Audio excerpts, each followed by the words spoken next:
मीरा मीरा चाले आमे खेलिବାକୁ ଯିବା। ରୋହିତ ମୋ ମାଙ୍କୁ ପଚାରିକି ଆସେ।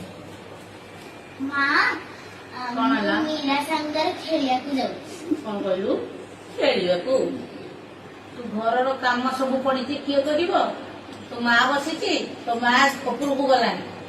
ପୋଡାମୁଇ ଖାଲି ତୋର ଇଚ୍ଛା ହଉଛି ଖେଳିବା ପାଇଁ। ଏଠି କଣ ମୁଁ ରହିଛି ବେଠି ଖଟିବି? ମା କୁ ତ ଖାଇ ଆଉ ମୁଁ ରହିଛି ବେଠି ଖଟିବା ପାଇଁ। ଯା ଖାଲି ହେଲା ଖେଳିବା ପାଇଁ।